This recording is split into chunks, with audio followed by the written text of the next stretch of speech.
자, 그렇다면 NBA 바로 넘어가겠습니다. NBA. 시카고랑 이제 클리블랜드 경기 먼저 살펴보도록 할게요. 시카고, 클리블랜드. 자, 이 매치업은 가장 먼저 눈에 띄었던 부분은 시카고의 최근 화력이 너무나도 많이 떨어져 있는 구간이다 라는 점이 가장 좀 아쉬웠거든요. 일단 이 시카고라는 팀 자체가 이번 시즌 평균적으로 가져가는 득점이 117.24 득점, 리그 전체 15위 수준에다가 오펜시브 레이팅이 113.3을 기록하면서 리그 전체 20위. 사실 화력에 대한 부분이 점점 하향 곡선을 그려주고 있다. 이게 가장 아쉽긴 하거든요. 최근 5경기에서는 평균 득점이 106.4득점을 기록하고 있는 상황이고 시즌 평균보다도 훨씬 더 떨어지는 평균 득점을 최근 5경기에서 가져가고 있다. 특히나 뭐 화이트라든지 오코로, 뭐 조시, 귀디 이런 슈터들에 대한 슛감 자체가 너무나도 많이 떨어져 있는 구간이고요. 외곽에서 던지는 슈팅 자체가 효율이 많이 떨어지고 있거든요. 3점 야투율이 최근 5경기에서는 29.67%. 외곽에 대한 지원 자체가 전혀 안 되고 있다라고 보시면 될 것 같죠.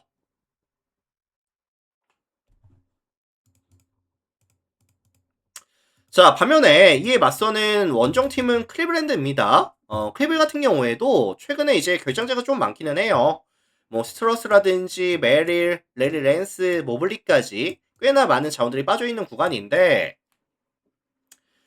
특히나 이 모블리가 빠지는 게 많이 아쉽기는 하죠. 모블리가 없는 상황에서 경기를 가져가야 되다 보니까 이 4번 포지션에 대한 리스크는 좀 있긴 하거든요. 근데 이번 시즌 클리블랜드의 전술이 뭐죠? 뭐 갈란드라든지 미첼, 웨이드, 앨런까지 가져가면서 2대2 게임 위주로 경기를 풀어갈 거고요. 그 다음에 이제 미첼이라는 선수 자체는 아직까지도 고점에서 경기력이 유지가 되고 있다 보니까 미첼 쪽에서 아마 굉장히 많은 득점이 나올 수가 있다고 보거든요. 특히나 이 시카고 같은 경우에는 2대2 게임을 가져갔을 때 뭐 수비 좀 리커버리라든지 아니면 컨택 능력이라든지 수비 능력이라든지 이런 게 좀 떨어지다 보니까 퀴블이 어렵지 않게 빠르게 득점을 가져갈 수도 있겠다라는 생각이 좀 듭니다.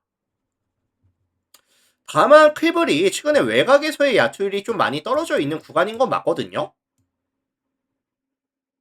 근데 사실 이런 시카고라는 팀을 만났을 때는 수비 능력이 떨어지는 팀을 만났을 때는 반등에 대한 가능성도 좀 열어두는 게 맞을 것 같기는 해요.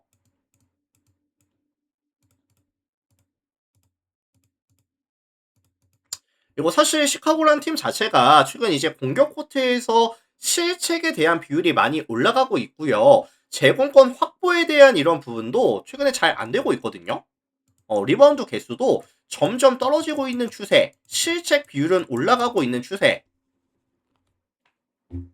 그래서 요거 종합해 보면은 클리블랜드가 주도하는 약간 빠른 템포의 화력전이 예상이 되고 있고요. 클리블랜드가 조금 더 많은 포지션을 가져가 주면서 클리블 승, 아니면 뭐 일방적인 경기, 아니면 다득점에 대한 가능성까지도 같이 언급을 드려보도록 하겠습니다.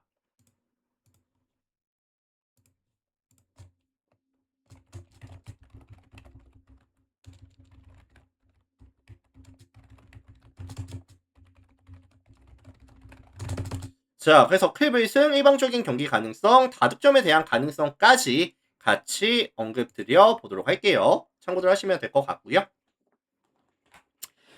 자, 오늘 제가 준비해온 마지막 경기 들어가겠습니다. 미네소타랑 멤피스 볼게요.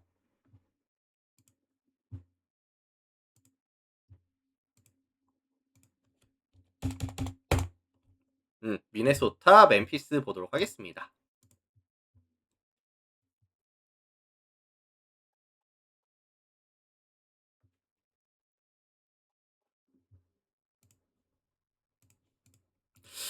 자, 이제 두 팀이 최근에 경기력이 나쁘지 않은 팀들이죠. 미네소타도 최근에 괜찮고, 멤피스도 최근에 나쁘지 않거든요. 홈팀 미네소타 같은 경우에는 특히나 에도즈가 지난 두 경기를 결정에 가져갔어요. 그럼에도 불구하고 랜들이라는 확실한 에이스가 또 하나 존재했었고요. 맥다니엘스라든지 아니면 벤치 구간에서는 뭐 셰넌이라든지 라지 리드가 득점에 대한 볼륨을 유지시켜 줬다. 라는 좀 긍정적인 이슈가 있었습니다. 그리고 사실 이런 멤피스라는 팀 자체도 이번 시즌 수비에서의 강점은 뭐죠? 뭐 위치 선점이라든지 아니면은 이제 파울 관리라든지 이런 부분에서의 강점이 있기는 하지만 여전히 야투가 터져주는 팀을 만났을 때는 조금 수비의 강점이 반감이 될 수가 있다. 라고 저는 생각을 하거든요. 그래서 지금 미네소타가 에도즈가 나와주면 더 좋겠지만 나오지 않더라도 팀 야투는 순수 야투는 터져주고 있는 구간, 유지가 되고 있는 구간이라고 한다면은 멤피스의 수비 상대로 충분하게 강점을 보여줄 수도 있겠다라는 생각이 듭니다. 그래서 미네소타에 대한 득점에 대한 기대치는 조금 높게 가져갈게요. 뭐 최소한 110점 중후반대 아니면 뭐 120득점 이상도 가능하다고 봅니다. 자, 반면에 원정팀 멤피스 볼게요. 멤피스 같은 경우에는 최근에 핵심 코어들이 많이 빠져 있어요. 뭐 이디, 제롬, 피펜, 스몰, 콘차, 스펜서까지 추가적으로 빠지고 있는 상황이고 뭐 모란트라든지 클락도 지금 GTD에 걸려 있거든요. 그래서 지금 팀 전체적으로 에너지 레벨이 지금 떨어질 수밖에 없는 구조를 가져가고 있다. 이게 로테이션이 지금 빠르게 돌아갈 수가 없는 구조를 지금 보여주고 있거든요. 굉장히 많이 아쉽죠, 사실. 근데 이제 지난 클리퍼스전을 잡고 왔는데 클리퍼스 전에서는 이 멤피스가 보여줬던 강점이 뭐냐면은 트랜지션이었습니다.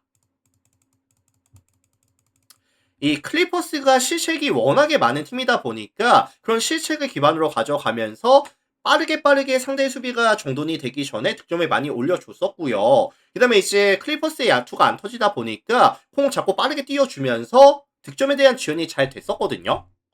근데 이제 내 상대 미네소타 같은 경우에는 일단은 뭐 실책에 대한 관리는 잘 되고 있어요. 최근에 집중력이 나쁘지 않습니다. 그리고 이제 필드골도 확률이 나쁘지 않은 팀이다 보니까 이 멤피스가 트랜지션을 좀 살려주기가 어렵다라는 생각이 들어요. 게다가 이 멤피스 같은 경우에는 이번 시즌 이 2점 라인 아니면 이제 리머텍 페인트 존에서 가져가는 득점이 굉장히 많은 팀인데 뭐가 부담이 된다? 이 고베오가 버티고 있는 이 골밑이 좀 부담이 될 수도 있다고 저는 생각을 하거든요. 그래서 사실 멤피스가 3점을 그렇게 많이 던지는 팀은 또 아니다 보니까 고베오를 좀 끌어내는 데는 한계점이 존재할 것이다 라고 저는 좀 생각을 합니다. 그래서 이거는 미네소타가 주도하는 약간 다운 템포에다가 조금 미네소타가 일방적으로 가져갈 수 있는 경기를 예상을 해보고 싶거든요. 그래서 멤피스에 대한 득점 기대값은 높게 설정을 가져가기가 조금 어려울 것 같다. 종합해보면 이거 미네소타 승리에 대한 가능성이라든지 아니면은 요것도 일방적인 경기 가능성이라든지 아니면은 요거는 233.5 기준 했을 때 언더에 대한 가능성까지 좀 같이 언급을 드리고 싶습니다. 참고하시면 될 것 같고요. 자, 이렇게 해서 오늘 제가 준비해온 총 6가지 경기 전부 다 분석 멘트를 진행해 봤고요. 유튜브로 보시는 분들 나가시기 전에 구독, 좋아요 한 번씩만 부탁을 좀 드리도록 하겠고요. 그 다음에 이제 멤버십이 오픈이 되어 있어요. 그래서 전체 경기에 대한 분석표라든지 주목할 만한 탑4에 대한 경기라든지 체크해 보고 싶으신 분들 또 많은 관심 또 참여까지 해주시면 감사드리도록 하겠습니다. 자, 유튜브 형님들 먼저 인사드릴게요. 오늘도 많이들 봐주셔서 감사합니다. 먹자님 추천 감사합니다.